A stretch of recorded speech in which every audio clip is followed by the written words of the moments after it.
ভাবে পশু গেছে, এই পশুকে কেন্দ্র করে ওরা 120 বছর যুদ্ধ করেছে এবং যুদ্ধ আর চাকরি। আল্লাহ পাক এই মাসগুলো 4টি মাসকে আল্লাহ পাক নিষেধ করলেন, নিষিদ্ধ মাস, সম্মানিত মাস হিসেবে আল্লাহ পাক প্রতিষ্ঠিত করলেন। আরবের লোকরা যতই যুদ্ধবাদ ছিল, দাঙ্গাবাদ ছিল, কিন্তু তারা এই 4টা মাসকে খুব সম্মান দিত। কারণ জিনদের বস থাকে সহজে যুদ্ধ করতো না। আর মহররম হলো এমন একটা মাস, 10টি মহররমের ফজিলত ব্যাপক, যা চিন্তা করা যায়। এই জন্য ওরা এই মাসটায় যুদ্ধ করতো না, আর রজবেরও যুদ্ধ করতো। হাজরিন, আমরা আজকে একটা পবিত্রতম মাসে উপনীত হব, মহররম মাস। আল্লাহ হাবিব রাসূল আরবি সাল্লাল্লাহু আলাইহি ওয়াসাল্লাম ইরশাদ করেছেন, আফদালুস সিয়ামি বা'দা রমাদান শাহরুল্লাহিল মুহাররম।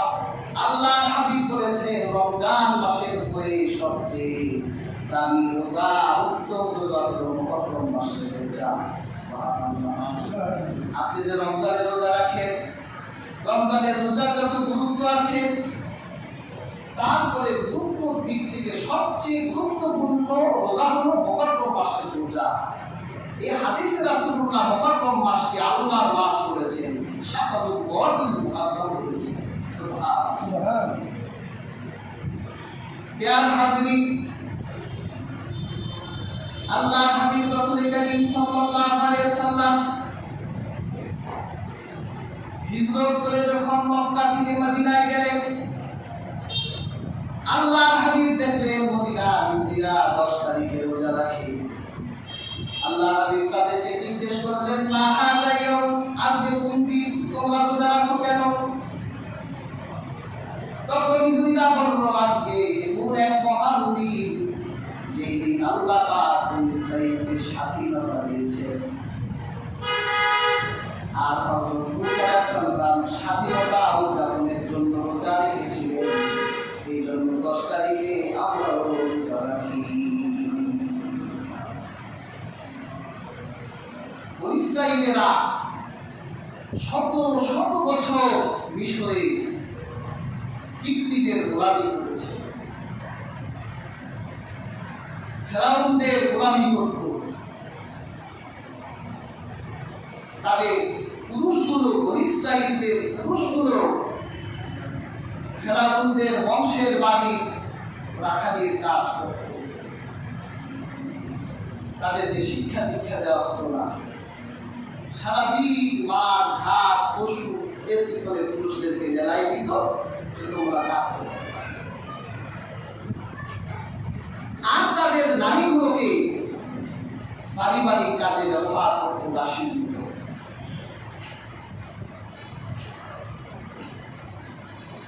উচ্চবাচ্য করলে নির্যাতন, অনাচার, অত্যাচার।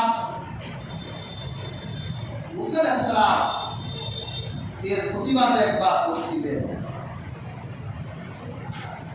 তিনি দেখলেন রাস্তায় মুসার বংশের সাথে ফেরাউনের বংশের বিবাদ। মুসা আলাইহিস সালাম বিবাদ দিতে গিয়ে এমন এক চটকানা দিছে, ফেরাউনের বংশের লোকটা মারা গেছে।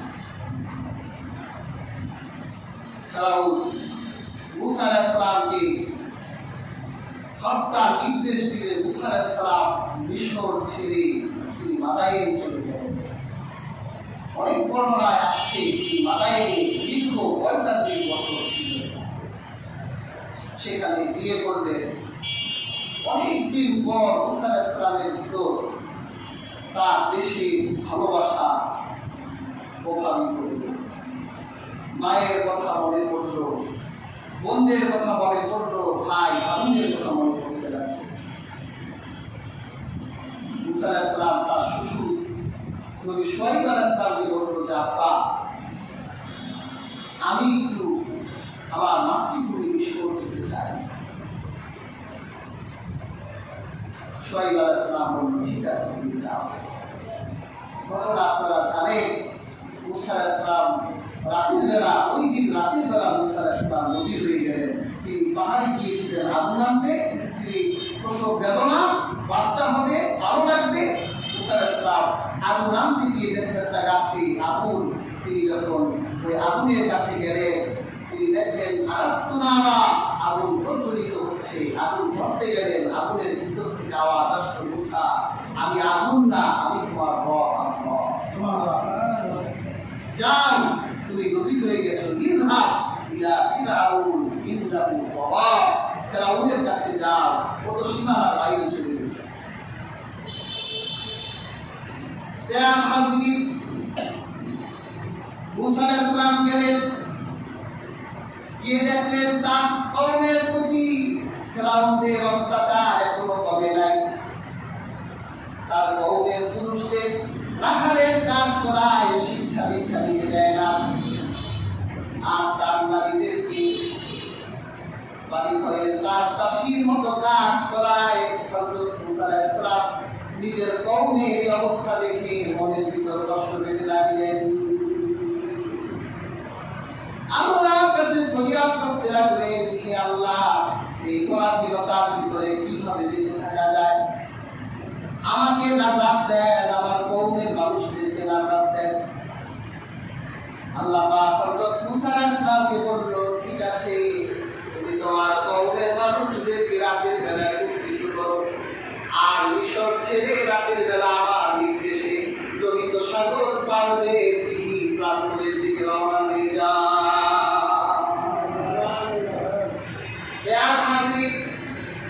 হযরত মুসা আলাইহিস সালাম তার কওমের মানুষদেরকে রাতের বেলায় উদ্ধৃত করলেন আর বললেন, আল্লাহ রাব্বুল আলামিন আমাদেরকে নির্দেশ দিয়েছেন, আমরা আর পরাধীনতা শৃঙ্খলে আবদ্ধ থাকতে চাই না। আমার আল্লাহ সুবহানাহু ওয়া তাআলা আমাদেরকে স্বাধীনতা দিতে চান। হযরত মুসা আলাইহিস সালাম রওনা হয়ে গেলেন কওমের লোকদের নিয়ে। ফিরআউন বাহিনী যখন জানতে পারলেন, ফিরআউন তার লোকবহর নিয়ে, সেনা সৈন্য নিয়ে মুসা আলাইহিস সালামের পিছনে রওনা হয়ে গেলেন। হযরত মুসা আলাইহিস সালাম কওম নিয়ে লোহিত সাগরের সামনে যখন দাঁড়িয়ে গেলেন, তিনি দেখলেন লোহিত সাগরের তিন দিকে পানি আর পানি, পেছনে ফিরআউন বাহিনী। তখন দেখেন বনী ইসরাঈলরা যে জন্মগত বেয়াদব জাতি, এত উপকার পাওয়ার পরেও তার নবীকে বলছে, ইন্না লামুদরাকুন, এই মুসা, এতদিন তো ফিরআউনের ভূখণ্ডে থাকলে কষ্ট করলেও তুমি তো খেতে পারতাম, তুমি তো আমাদেরকে মারতে এনেছো, আমরা তো ধরা পড়ে গেলাম। কিন্তু মুসা আলাইহিস সালাম তার একই কত মজবুত। হযরত মুসা আলাইহিস সালাম বললেন, ক্বালা কাল্লা ইন্না মাইয়া রাব্বী সায়াহদিন।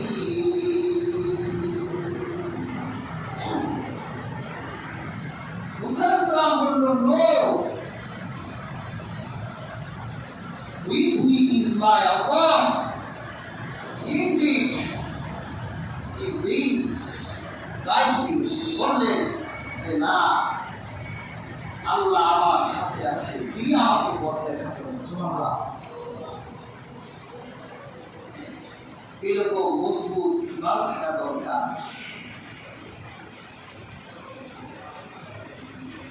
আল্লাহর প্রতি আপনার ইমান যদি হাত তুলতে কি হয়, পৃথিবীর কোনো বিপদ আপনার কাছে বিপদ হবে না। পৃথিবীর কোনো বালা মুসিবত আপনার কাছে বালা মুসিবত হবে না, তুচ্ছ মনে হবে। তোমার মতো মালিক জাবির আছি, বিপদ বালাই তুচ্ছ তাদের কাছে, তুমি আছো যার তার কাছে যা কিছু সবই নগণ্য, ধন্য আমি ধন্য শুধুই তোমার জন্য। আল্লাহর মতো মালিক যাদের আছে তাদের কাছে বালা মুসিবত খুবই তুচ্ছ। মুসা আলাইহিস সালাম তিনি জানেন যে তার রব তার সাথে আছে, তিন দিকে সমুদ্র আর পিছনে ফেরাউন বাহিনী, মুসা আলাইহিস সালামের কিছুই করতে পারবে না। আল্লাহ পাক মুসা আলাইহিস সালামকে বলল, ইদরিবি আসাকাল বাহরি, ও মুসা তোমার হাতের লাঠি দিয়ে সমুদ্রের ভিতরে আঘাত করো। মুসা আলাইহিস সালাম দেরি করলেন না, পরক্ষণেই হযরত মুসা আলাইহিস সালাম লোহিত সাগরের বুকে আঘাত করলেন। কোরআন কারিমে এসেছে ঢেউগুলো পাহাড়ের মতো হয়ে গেল, মনে হলো যেন লোহিত সাগরের ভিতরে পাহাড়, আর সেই পাহাড়ের ভিতরে সুচারু রাস্তা। 12টা রাস্তা হয়ে গেল। মুসা আলাইহিস সালাম আর তার সাথী সঙ্গীরা সেই পাহাড়ে, মনে হলো যেন পাহাড়ি রাস্তার ভিতর দিয়ে সবাই লোহিত সাগর পার করল। ফেরাউন মনে করতো যে রাস্তা বাপে বানাই দিয়েছে, একেবারে শূন্য সামগ্রী নিয়ে লোহিত সাগরের ভিতর দিয়েছে। আল্লাহ পাক বলল, ফেরাউন শোনো, আল্লাহ পাক তোর পূর্ণ হয়ে গেছে। 600 বছরের রাজত্ব তোর, হাজার হাজার পুরুষ শিশু সন্তানদেরকে হত্যা করেছে। ওয়াস্তাহইউনা নিসাআকুম, হাজার হাজার কন্যা সন্তান জীবিত রেখেছে, পুরুষ জন্ম নিলেই হত্যা করা। পুরুষদের উপর অনাচার অত্যাচার, নারীদের ঘরের দাস দাসীতে পরিণত করেছিলি। সুবহানা পাপ তোর মোচন হয়ে গেছে, আজ পৃথিবীর মুখ থেকে বিলেত করে দেওয়া। সেই দিন ফেরাউন লোহিত সাগরের ভিতরে বিলেত হয়ে গেল।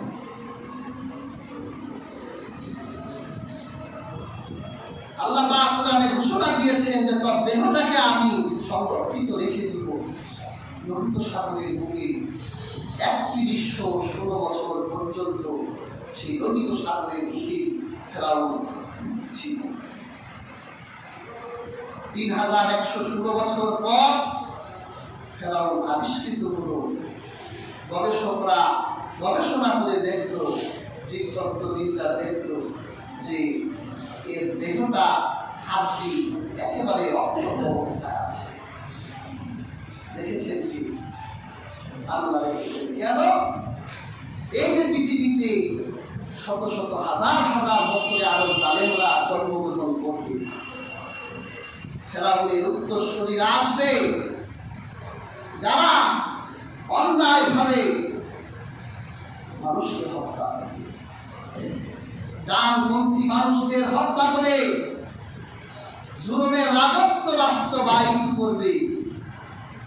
আমার আল্লাহ তাদের নিদর্শন হিসেবে ফেরাউনকে রেখে দিলেন, আর কোরআনে ঘোষণা দিলেন, কুল সিরু ফিল আরদি ফাকাইফা কানা আকিবাতুল মুকাদ্দিমিন। সুবহানাল্লাহ।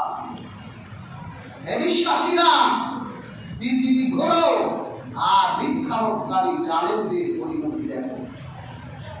আমার পয়সা থাকতে বেশি, আমি পৃথিবী ঘুরতাম। আমাদের দেশের মানুষ তো এখন অর্থবিত্ত হলে ঘুরতে যায় নেপাল, ভুটান, সিঙ্গাপুর, দুবাই। আমরা বলি যে মুসলিম বিশ্বের ক্যান্সার হলো দুবাই, কিন্তু মুসলমান বলেন না মুসলিম বিশ্বের ক্যান্সার, এরা মুসলিম নামের আরেকটা ইস্যু।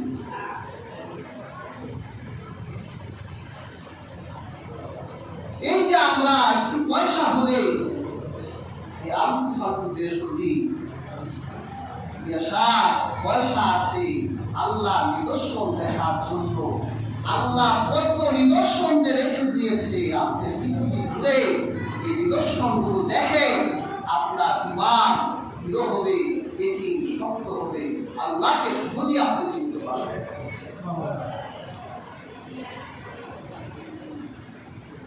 এজন্য আল্লাহ পাক ৩১-১৬ বছর পর্যন্ত ফেরাউনকে দৈত্য সাগরের বুকে রাখলেন। সেখান থেকে তুলে এনে মিশরের মিউজিয়ামে রাখা হলো, যে এরপর আগত জালিমরা ফেরাউনের দৃশ্য দেখে যাতে শিক্ষা গ্রহণ করতে পারে যে ৬০০ বছরে জালিমের রাজত্ব আল্লাহ পাক যেভাবে মুছে দিয়েছে, পৃথিবীর ৭০ বছরের জুলুমকে আল্লাহর পক্ষে মুছে দেওয়া একটা নগণ্য সময়ের ব্যাপার মাত্র। এর থেকে পৃথিবীর জালিমদের শিক্ষা নেওয়া দরকার ছিল, কিন্তু জালিমদের জুলুম কিন্তু বলে না। মসনদে বসলে ধ্যান করেনগে ধ্যান করেনগে, ডানকে বাম আর বামকে ডান বানানোর চেষ্টা করে, কিন্তু পৃথিবীর বুকে মুসাদের কেউ মুছতে পারে নাই। যারা মুসাদের মুছতে গিয়েছে তারাই পৃথিবীর বুকে মুছে চুরমার হয়ে গেছে, ইতিহাসের নির্দিষ্ট ডাস্টবিনে তারা পড়ে ঢুকে ঢুকে পৃথিবীর মানুষের কাছে নিন্দানীয় হয়ে গেছে।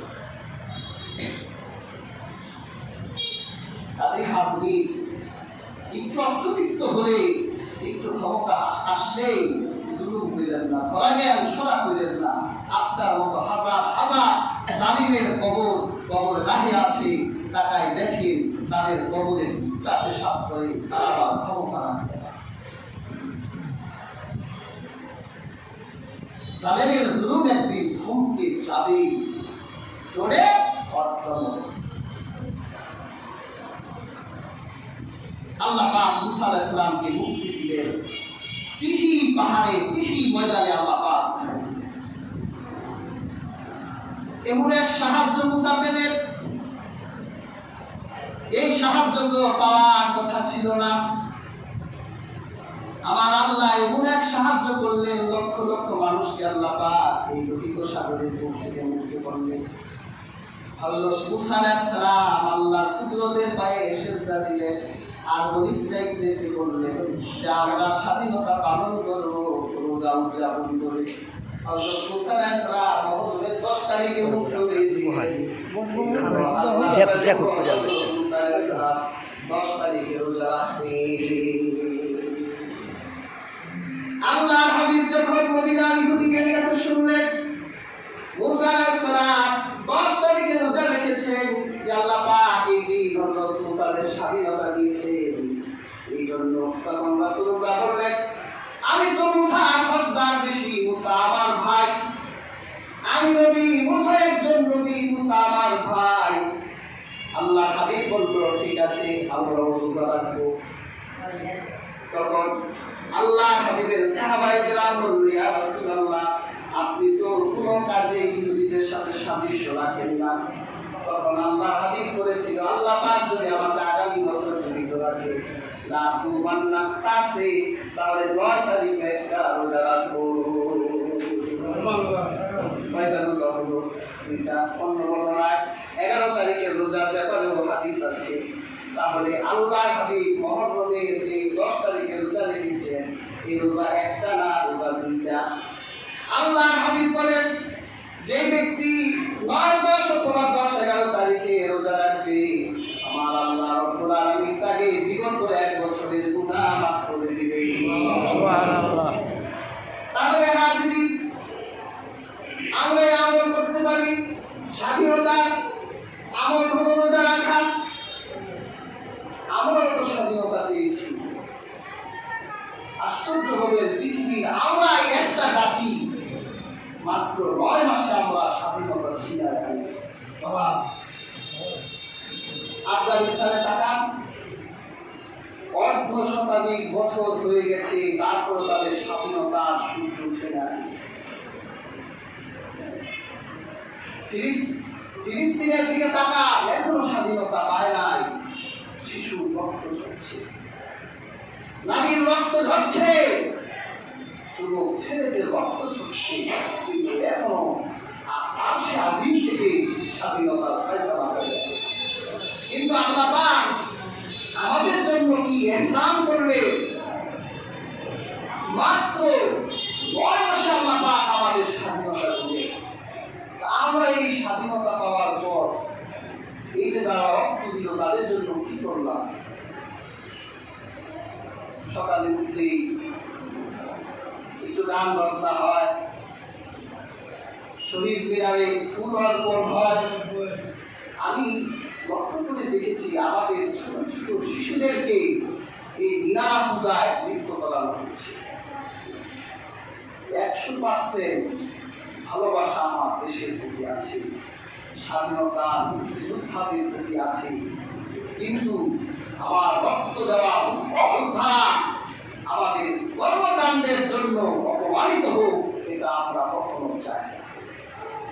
আপনি যে স্কুলের কিনারায় মিনার বানালে ওখানে শহীদের রক্ত আছে, একটা মুক্তিযোদ্ধাকে ওখানে দাফন করা হয়েছে, আপনি তাকে ফুল দিচ্ছেন। সিমেন্ট আর রড ছাড়া ওখানে কিচ্ছু নাই, ওখানে কি আপনি ফুল দিচ্ছেন? আপনার এই চরিত্রের সাথে একটা মূর্তি পূজার চরিত্র, মূর্তি পূজারীর চরিত্র সাদৃশ্য হয়ে যাচ্ছে। আপনি একদিন দাঁড়ায়া শ্রদ্ধাঞ্জলি করেন, কিচ্ছু পায় না। আপনি তাদের জন্য সূরা ফাতিহা পাঠান, বেশি দরুদ শরীফ তাদের জন্য পড়ুন, তাদের জন্য দোয়া করুন। দেখবেন কিয়ামতের দিন আপনার এই আমলগুলো প্রত্যেকটি মুক্তিযোদ্ধার কবরে পৌঁছে গেছে। রোজা রাখুন। মুসা আলাইহিস সালাম রোজা রেখেছিলেন। মুসা আলাইহিস সালামের ভাই হযরত মুহাম্মদ সাল্লাল্লাহু আলাইহি ওয়াসাল্লাম রোজা রেখেছিলেন। কাজে আমরাও আমাদের শহীদ দিবস আমরা কি করবো? স্বাধীনতা দিবসে রোজা রাখবো, শহীদদের জন্য দোয়া। হাজরিন, এই মুহররম মাসের 10 তারিখটা অনেক অর্থবহ। আল্লাহ পাক এই দিন দুনিয়া সৃষ্টি করেছেন, আবার কিয়ামত দিবেন এই দিনে, শুক্রবার। হাদিসের ভাষ্য মতে অনেক সময় সবকিছু মিলে যেতেও পারে। একবার মিলে গিয়েছিল 2003-04 থেকে সম্ভবত। তখন আমার আব্বা কাজীর বাংলায় ওখানে মানুষগুলো মুরগি যা আছে সব জবাই করে দিচ্ছে। কেন? তার শুক্রবার মুহররমের 10 তারিখ পড়ছে, কিয়ামত হইল। কিন্তু রাসূলুল্লাহ বলেছে আকাশের নিচে যতদিন পর্যন্ত ঈমানের সাথে একবার আল্লাহ বলার ব্যক্তি যতদিন পর্যন্ত থাকবে ততদিন পর্যন্ত কিয়ামত হবে। সুবহানাল্লাহ। আবার আল্লাহ সুবহানাহু ওয়া তাআলা জান্নাত সৃষ্টি করলেন মুহররমের 10 তারিখ, আদমকে দুনিয়ায় পাঠালেন মুহররমের 10 তারিখ। এই জন্য 10 তারিখটা খুবই অর্থবহ। তবে ইতিহাসে রাসূলুল্লাহর ওফাতের প্রায় 50 বছর পর ইতিহাসে এক নির্মম ঘটনা ঘটেছিল, যেটা 10 মুহররমের সাথে সম্পৃক্ত না, কিন্তু 10 মুহররম এসে গেলে ইতিহাসের সেই কালদিনটির কথাও আমাদের মনে পড়ে যায়। আল্লাহর হাবিবের বাগানের ফুটন্ত ফুল, রাসূলুল্লাহ হাদিসে বলেছে আলা হুসাইন, হুসাইন মিন্নি, হুসাইন আমার, আমি হুসাইন। সুবহানাল্লাহ। রাসূলুল্লাহ নাতিদেরকে এত ভালোবাসতেন। দুনিয়ার মধুর যত সম্পর্ক আছে এর মধ্যে অন্যতম মধুর একটা সম্পর্ক নানার সাথে নাতির সম্পর্ক, ঠিক না?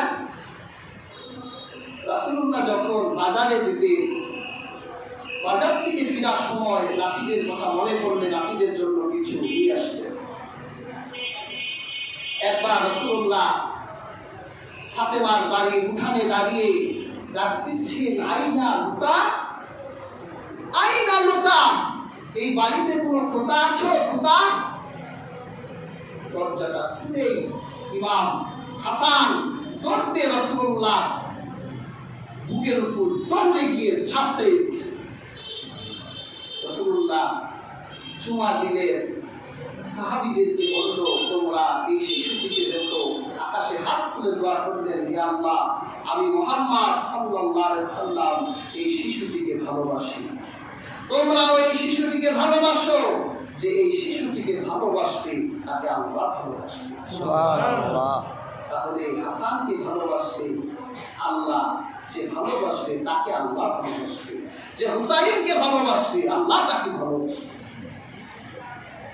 সেই ভালোবাসার প্রতিদান ফুরাতের প্রান্তরে কারবালার মাঠে কুফাবাসীরা দিতে পারল না।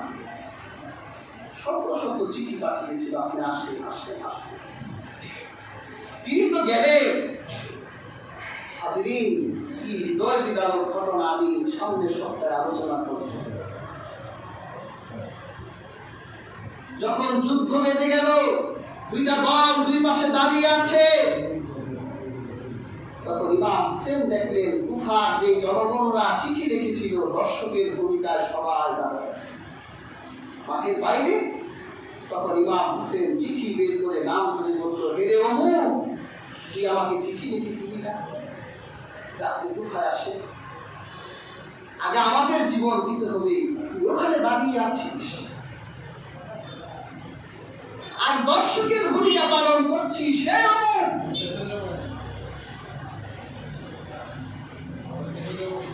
সে নির্মম ভাবে আহলে বাইতের সন্তানদেরকে হত্যা করা হবে। যুদ্ধের মাঠে নারীদের হত্যা করা হয় না, শিশুদের হত্যা করা হয় না, সেদিন নারী আর শিশুদেরকে হত্যা করা হয়েছিল। নামাজরত অবস্থায় ইমাম হোসেনের গর্দানে আঘাত করে তার মস্তকটা আলাদা করে দিল।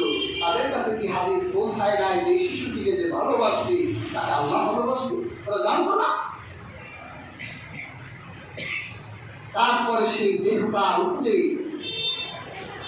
ঘোড়ার বিষাক্ত পায়, সেই দেহটা চূর্ণ বিচূর্ণ করে দেওয়া হলো। ওরা কি জানতো না যে এই দেহটাকে যে ভালোবাসে তাকে আল্লাহ ভালোবাসে? ওই দিন সন্ধ্যাবেলায় আমের নামের এক ব্যক্তি ছিলেন, তিনিও ইমাম হোসেনের সাথে কারবালায় শহীদ হয়েছিলেন। সে আমের স্ত্রী বলল, শুনলাম কারবালার প্রাণ করে আমার স্বামী শহীদ হয়ে গেছে। তার গোলামকে কাপড়ের একটা কাপড় দিয়ে বলল, তুমি মাটি দিয়ে দেখো আমার স্বামী কোথায়, তার একটু কাপড় করে আসো। হাজির সেই গোলাম যখন কারবালার মাঠে আসলেন, তিনি তার মালিককে খুঁজতেছিলেন। তিনি খুঁজতে খুঁজতে দেখলেন ইমাম হোসেনের ছিন্ন বিচ্ছিন্ন দেহটা কারবালার প্রান্তরে পড়ে আছে। গোলামের চোখ দিয়ে পানি ঝরতে লাগলো। এই দেহটার সাথে এত নির্মম আচরণ, আর আমার মালিককে যদি এখন আমি কাপড়ের কাপড় পরাই দেই, আর আমার হুসাইন যদি কাপড়ের কাপড় না পায়, আল্লাহর কাছে কি জবাব দিব? নিজের মালিককে রেখে ইমাম হোসেনকে একজন গোলাম কারবালার প্রান্তরে দাফন করেছে।